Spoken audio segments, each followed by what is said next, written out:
Well, we'll be in Hebrews chapter 2 this morning. If you have a Bible, I'd love for you to turn there with me. Hebrews 2. And we're going to start with verse 5. Hebrews 2 and verse 5. For it was not to angels that God subjected the world to come, of which we are speaking. It has been testified somewhere, which this is kind of missed in translation. This is not a senior moment for the writer because he's about to quote Psalm 8 from memory. That word somewhere means everywhere. That's a weird translation thing. But here's what he says as he quotes Psalm 8. What is man that you are mindful of him, or the son of man that you care for him? You have made him for a little while lower than the angels. You have crowned him with glory and honor. You have put everything in subjection under his feet. And if you look at verse 16 and 18, the rest of the chapter is really summarized here in verse 16 through 18.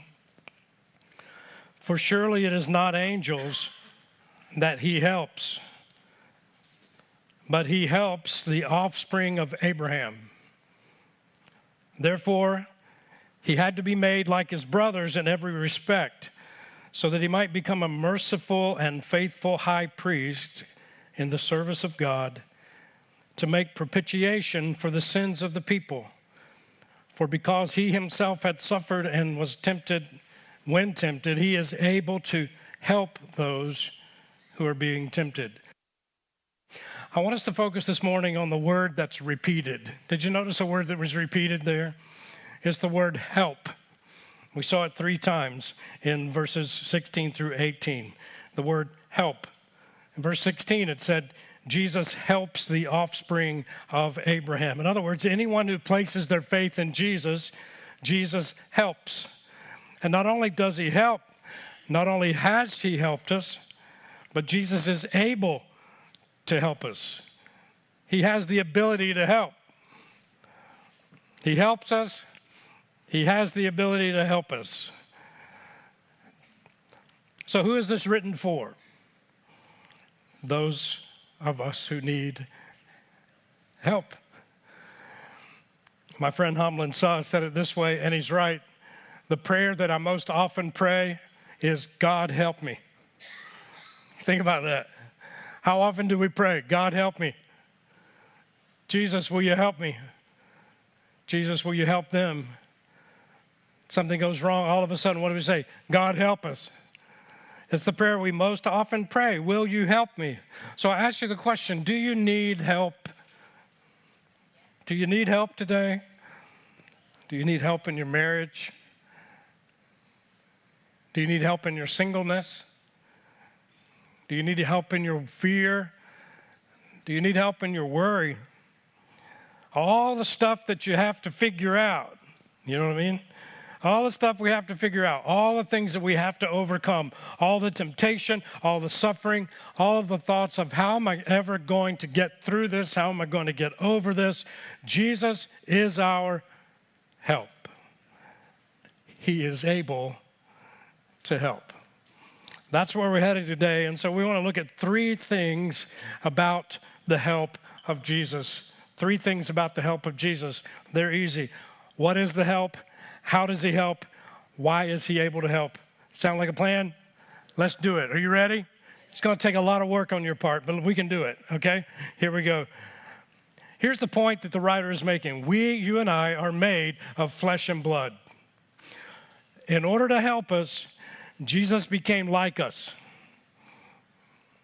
In order to help us, Jesus became like us. Why is that? The simple reason is because you can't help from a distance. People ask us all the time, why do you go? Almost every time I talk about Casas por Cristo, houses, building, here's the question. Why don't you just send the money? Why do you take all those people on a plane and do all of that? And I say, because you cannot help from a distance. We can pay to have the house built, but we're not in the house business. We're in the people business. We're in the relationship business. We're in the talking about Jesus with people in relationship with Jesus business. You can't help from a distance. Jesus came to us, became like us, became flesh and blood so that he could help us, because you can't help from a distance. You could stay there a while. Can I tell you all a secret? Have you ever been in those churches where they just shout back and forth the whole time you're preaching? I want to do that just one time. Just one time. Just once. Jesus came near us because you cannot help from a distance. Just yesterday, we had a team of our volunteers right in our parking lot. And as you donate clothing and things throughout the year, they skim off some of the Christmas outfits, the ugly Christmas sweaters that you ditched, the Christmas ornaments and Christmas little things that someone gave you, your aunt so-and-so gave you last year, and you got rid of it. And then the clients that we meet throughout the year, they're invited here, and they can come and just shop from those and take some things. Because when you're really tight on your finances, you can't always splurge on an ugly Christmas sweater or a Christmas tree. And so yesterday they did that. Why did they do that? In fact, I think I might have a picture of one of that yesterday. This is that's our elder, one of our elders. He'll rotate off eventually, don't worry. Mike Morgan. So he was out in the parking lot yesterday, Christmas music, and they were greeting people, and kids were decorating cookies and just having a good time, helping people find some lighthearted things to decorate with for Christmas. Why? Because you can't help from a distance. Jesus came to us, though he was God. Think with me now, we're going to go fast. Though he was God, he became man. He closed the gap. He is completely like us. He is completely not like us. All at the same time. If Jesus was only like us, he couldn't help us. If he was only not like us and only God, he wouldn't understand us. We needed someone that was like us and not like us. Verse 17 says, therefore, he had to be made like his brothers, that's who we are, in every respect. Look at verse 14. Since therefore the children share in flesh and blood, he himself likewise partook of the same things, became flesh, that through death he might destroy the one who has the power of death, that is, the devil, and deliver all of those who, through fear of death, were subject to lifelong slavery. Somewhere in the text there, the writer is going to use the word founder, talking about founder of our faith. Hebrews will talk about that. That word founder is able to be translated a number of different words in English, but one of those words is the word champion. So back in the day, whenever you were going to solve a fight between two countries, you would send a champion out into the field.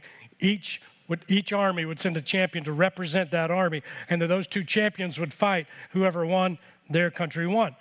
That probably sounds familiar to you if you think about the story of David and Goliath. So Israel wouldn't do anything, and so David says, I'll do it. So he goes out, and so you got a teenage boy with a leather strap and a rock taking on the giant Goliath for the Philistines. So the two champions go out and do battle. Now, the reason that story is in the Bible is not so that you can say, I have a giant in my life and I want the strength and the faith to kill that giant. The point of the story is it was a picture of Jesus. Jesus who won the battle against the real giant, while all of us stood on the sidelines and we didn't do anything. And by doing this, he delivered us from the one thing that we are most terrified of. Not spiders. Death. I don't often do this, but I'm going to read a quote that's rather long, but you look to be the most intelligent of our members. And so I'm going to read it to you. This is Leo Tolstoy from his writing Confessions. This is also the same one that wrote War and Peace or Anna Karenina, so maybe you've seen some Netflix versions of those. Maybe you don't read the whole thing. He came to a point where he was very discouraged and fearful of death. And this actually, in a weird way, led him to consider who God was. I just want to read this, and you just kind of let it soak in. Something strange began to happen to me at age 50. I had a wife who loved me, of whom I loved. I had a large estate which, without much effort on my part, increased.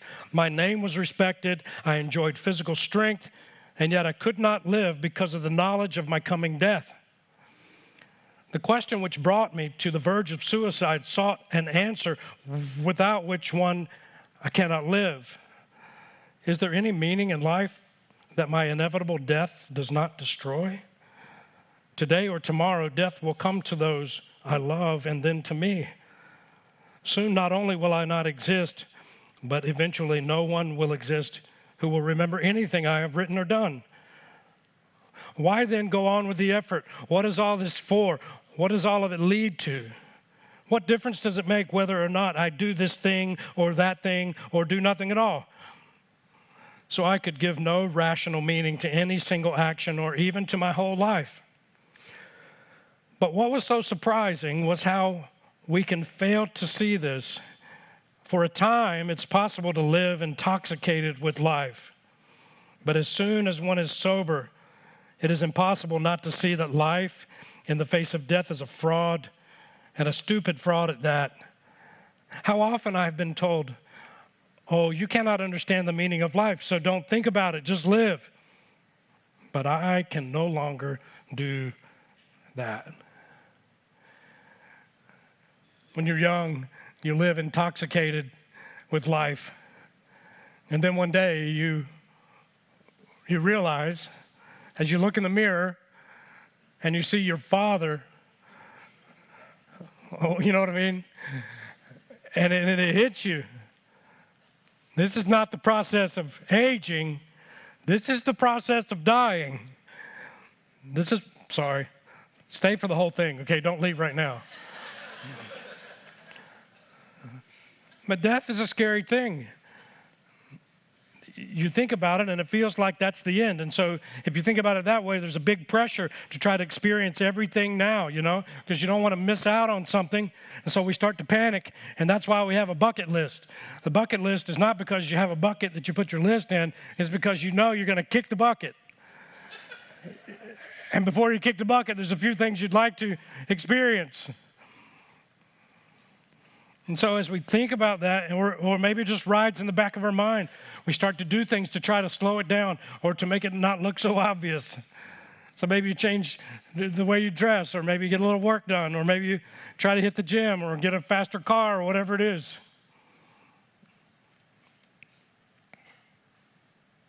You see yourself aging. Here's the help that we need. Our champion took our greatest fear and he put it away. And he did it all by himself. It was not easy for him. He stood in the garden. Scripture tells us he sweat drops of blood, agonizing on what was to come. Not just the brutal death, but you understand death is defined as separation from God. And so he was feeling the coming separation where he would be torn apart from the Father.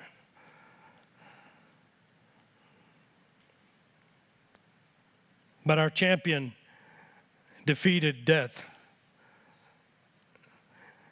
The partial things that you missed out on here while you were here will be experienced in full once we are there.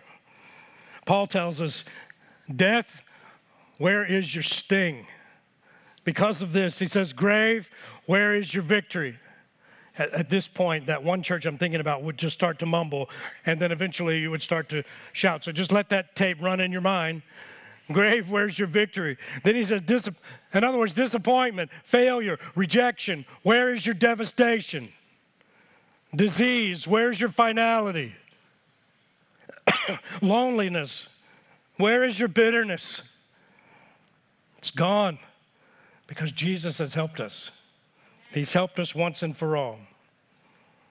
Remove the sting by dying for us. And he didn't just die, he finished dying for us. What would have happened if he just died? Nothing. Nothing would have happened if he just stayed dead. But Jesus brought what we call death to death. He destroyed death. So you might ask, well, what about the life that we need to live right now? How can he help us with that? So what about the daily living as followers of Christ? Jesus has helped us. Will he help us? I'm glad you asked. Verse 18, for because he himself has suffered when tempted, he is able to help those who are being tempted. Jesus became human to die for us, but also to experience the weight of the day-to-day living for us. So in the painful moments of our living and our suffering, he's able to help us now. Not only has he helped us, but he can help us. So point number 2, how does he help? Verse 17.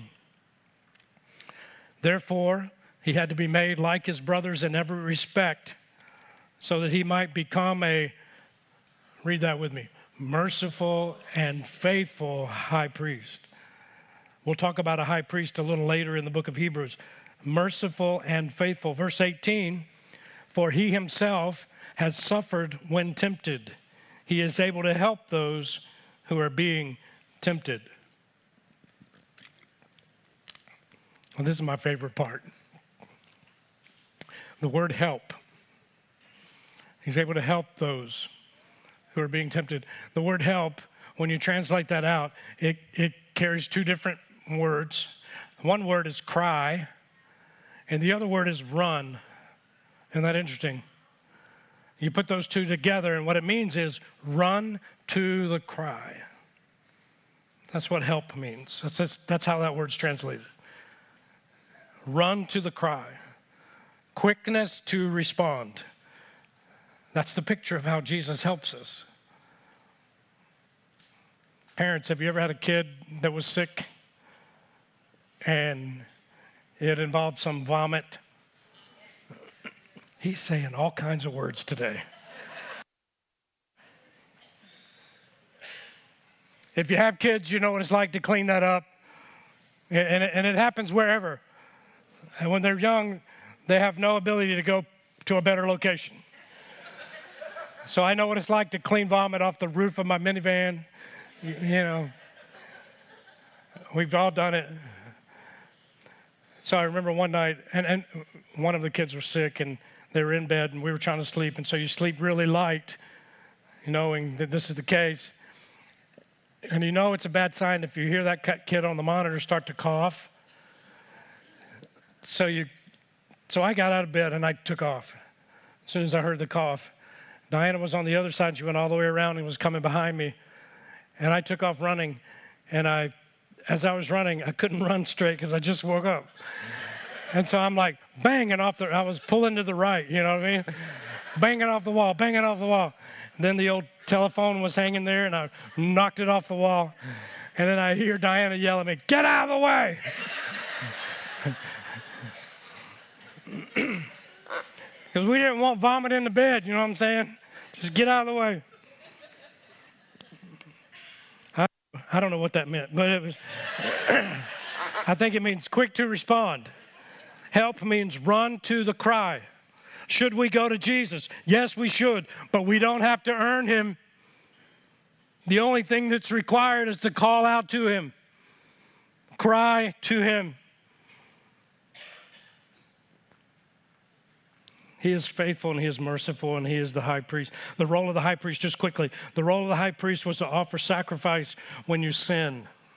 So when you sin, you go to the high priest, offers a sacrifice for the forgiveness of your sin. Jesus, more than that, doesn't just become the sacrifice for your sin. He is able to help you even when you are tempted to sin. Can you imagine how busy the priest would be if every time you were tempted to sin, the line would be incredible. Here comes Dean again. Here comes Dean again. But instead, Jesus does all of it. We'll talk about that more in Hebrews. Number 3, as we close, why is he able to help? Verse 17 told us he was made like us in every respect. Verse 18, for because he himself has suffered when tempted, he is able to help those who are being tempted. What does that mean? It means he knows. When you're struggling with temptation, whatever it may be, he knows. He knows what that's like. Well, you might say, yeah, but he was Jesus. And Jesus never sinned. How can he possibly know? I love the way C.S. Lewis was asked that question and he answered it. He said, only those who try to resist temptation know how strong it is. Jesus knows. He became human. He became human for 33 years. But here's a beautiful thing. I hope you don't miss the close. The beautiful thing is this. He was human for 33 years. Jesus died and then rose from the dead. And when he was resurrected from the dead, he was in a human body. The disciples came and they touched him. They touched his hands and they saw the wounds. But his human body was a glorified body. It's a body like you and I will eventually have. He's just a couple steps ahead of us. What I'm trying to get you to see is he didn't just become like us for 33 years and then go, that's enough, get that thing off of me. He's still in the human body. In other words, he bound himself to us for all time. Not just for a short time, but forever, condescending himself. Jesus became human forever so that he could help us forever. There is no greater love than this. So go to him. Cry to him.